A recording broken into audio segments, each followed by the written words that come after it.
Film Siya नाम के एक अनाथ सेनानी पर आधारित है, जिसे पता चलता है कि वह वास्तव में देवी एथेना की रक्षा करने वाला एक शूरवीर है, जिसने एक युवा लड़की के शरीर में पुनर्जन्म लिया है।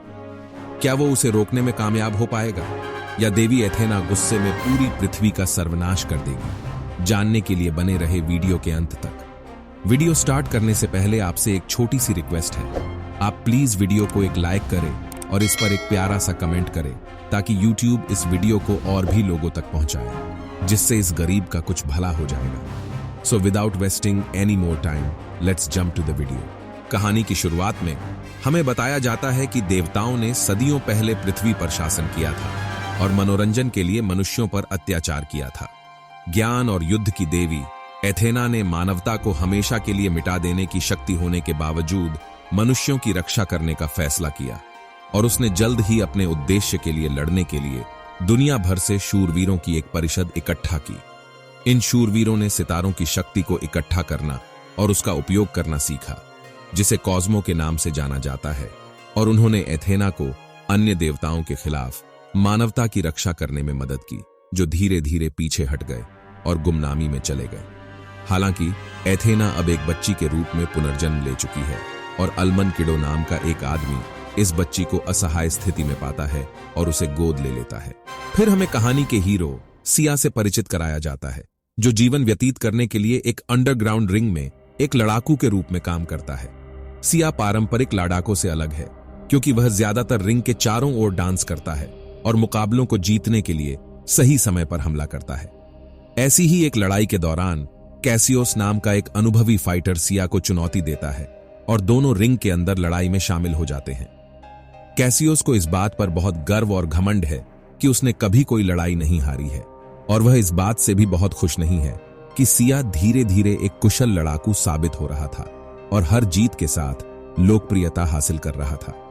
इसलिए कैसियोस सिया को उसकी औकात दिखाना चाहता है, लेकिन कुछ बहुत अजीब होता है जब वह सिया को लगभग हराने ही वाला होता है।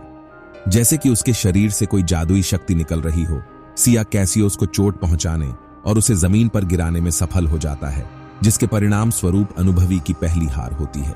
इस लड़ाई के ठीक बाद एक आदमी सिया के पास आता है और कहता है कि वह खतरे में है, और फिर वह उस युवक को अलमनकिडो से मिलने ले जाता है। अलमन ने सिया को आश्वस्त किया कि उसे उनके साथ चले जाना चाहिए, क्योंकि गुराड नाम की एक दुष्ट महिला जादू के किसी भी निशान की तलाश कर रही है और निश्चित रूप से सिया की तलाश में आएगी। चूंकि गुराड के योद्धा वास्तव में सिया की तलाश में यहां आ जाते हैं, वह अलमन के साथ जाने के लिए सहमत हो जाता है। गुराड के सैनिक हाईटेक बॉडी आर्मर पहने हुए थे, जिससे उनको अद्भुत ताकत मिल रही थी, और उन पर गोलियों का भी कोई असर नहीं हो रहा था। वो अपने स्पेसशिप से इन पर हमला कर देते हैं, पर अलमन किसी तरह उसे सुरक्षित अपने घर में ले आता है और उसे बताता है कि तुम वास्तव में एक संरक्षक शूरवीर है, जिसे देवी एथेना के पुनर्जन्म की रक्षा करने के लिए नियुक्त किया गया है, जो कि अलमन की एडॉप्टेड बेटी सियेना है। एक अनाथ के रूप में बड़े होने के बाद सिया को परिवार के रूप में केवल उसकी बड़ी बहन पेट्रिसिया के बारे में पता था, जिसने उसे लड़ाई का पहला सबक भी दिया था। ऐसे ही एक अभ्यास सत्र के दौरान सिया ने एक पेंडेंट पर प्रहार किया, जिसे पेट्रिसिया हमेशा पहनती थी, जिससे वह चमकने लगा, और इसके बाद उनके लिए मुसीबत खड़ी हो गई। जल्द ही भाई बहनों के घर पर सशस्त्र गार्डों के एक समूह ने छापा मारा, और इस हमले का नेतृत्व किसी और ने नहीं बल्कि गुराड ने किया था। बड़ी बहन पेट्रिसिया ने अपने भाई को पेंडेंट देकर उसे अलमारी के अंदर छिपे रहने के लिए कहकर सांत्वना देने की कोशिश की।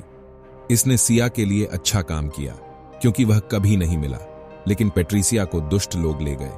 तब से सिया को पता नहीं है कि उसकी बड़ी बहन कहाँ है, या वह जीवित भी है या नहीं, और वह उसकी तलाश में एक निजी मिशन पर भी है। वर्तमान में अलमन ने उसे सूचित किया कि यह वास्तव में गुराड ही था, जिसने उसकी बहन को छीन लिया था, और यह भी बताया कि दुष्ट महिला उसी तरह से सियेना को भी उससे छीनना चाहती है।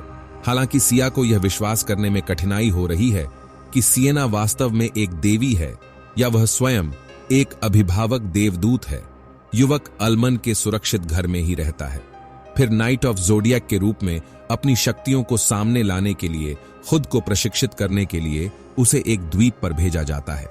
मारिन नाम की एक अन्य फाइटर उसे प्रशिक्षण में मदद करती है, क्योंकि वह कहती है कि युवाओं को कॉस्मो की शक्तियों के साथ प्रशिक्षित करना और उन्हें उनकी वास्तविक क्षमता तक पहुंचने में मदद करना उसकी जिम्मेदारी है। सिया शुरू में इस बारे में बहुत गंभीर नहीं था, लेकिन मारिन ने धीरे धीरे उसे आश्वस्त किया कि वह अपने कॉस्मो का उपयोग करना सीखकर अपनी बहन को भी पा सकता है। वो काफी लंबे समय तक यहां ट्रेनिंग करता है।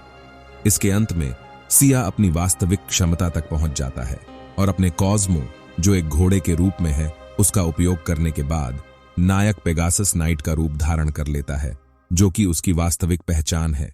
हालांकि इस परिवर्तन के साथ सिया को अतीत के दृश्य भी दिखाई देते हैं और उसे एहसास होता है कि बचपन में जब पेट्रिसिया को ले जाया गया था, तब अल्मन किडो भी उसके घर पर मौजूद था।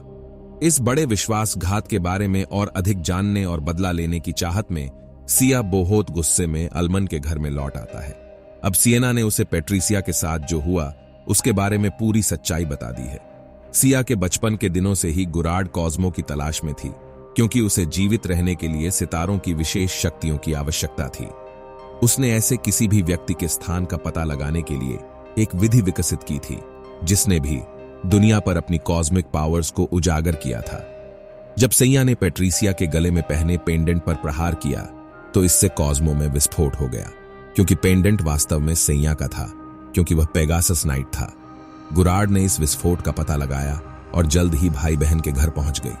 उसका मानना था कि पेट्रिसिया के पास लौकिक शक्तियां हैं और उसने उसका अपहरण कर लिया। हालांकि पेट्रिसिया में ऐसी कोई शक्ति नहीं पाई गई थी।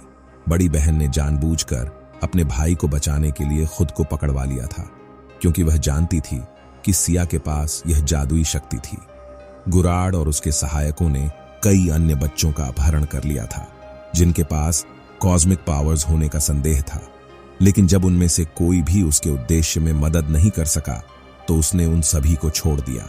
इसलिए इस बात का कोई निर्णायक जवाब नहीं है कि क्या पेट्रिसिया अभी भी जीवित है, लेकिन सिया अभी भी यह विश्वास करना चुनता है कि वह अभी भी अपने बहन को ढूंढ सकता है। गुराड द्वारा सिएना की तलाश के बारे में सबसे चौंकाने वाली बात यह है कि वह वास्तव में उस युवती की मां है। गुराड और अल्मन ने वास्तव में अतीत में एक दूसरे से शादी की थी और अल्मन को बच्चा मिलने के बाद उन्होंने सिएना को अपना लिया था। जबकि अल्मन को लगा कि वह बड़ी होगी और अपनी बुद्धि से दुनिया को बचाएगी, गुराड को यकीन था कि सिएना युद्ध की देवी एथेना का रूप धारण करेगी और पूरी दुनिया को नष्ट कर देगी। सिएना का कॉस्मो गुराड की मदद करने के लिए बहुत मजबूत था और इसलिए वह उसके लिए किसी काम की नहीं थी, लेकिन मां भविष्य में दुनिया को विनाश से बचाने के लिए सिएना को मारना चाहती थी। दूसरी तरफ गुराड अपने भरोसेमंद कमांडर नीरो और अपने लड़ाकों की सेना के साथ सिएना की तलाश में रहती है। हालांकि वह अंततः सिएना का अपहरण कर लेती है और स्थिति को बचाने के लिए अल्मन का प्रयास विफल हो जाता है, भले ही वह अपने घर को उड़ा देता है और खुद को मार डालता है। माइलॉक, जो कि अल्मन का असिस्टेंट है, उसकी मदद से सिया सिएना को बचाने के प्रयास में गुराड के परिसर में पहुंचता है। उसे कैसियोस का सामना करना है, जिसे गुराड ने एक कठिन सेनानी में बदल दिया है, लेकिन कैसियोस का सिया से कोई मुकाबला नहीं है, जिसने अब पेगासस नाइट की पूरी उपस्थिति और कवच ले लिया है। इस बीच गुराड ने सिएना की शक्तियां छीनने और उसे मारने के लिए ऑपरेशन शुरू कर दिया था, लेकिन इस प्रक्रिया के अंत में उसका अचानक हृदय परिवर्तन हो गया। अल्मन के शब्दों को याद करते हुए कि उन्हें सिएना पर उसके माता पिता के रूप में कैसे भरोसा करना चाहिए, गुराड अब प्रक्रिया को रोकने का आदेश देता है। लेकिन उसका भरोसेमंद कमांडर नीरो अब गुराड के खिलाफ जाता है और निष्कर्षण को रोकने से इनकार कर देता है।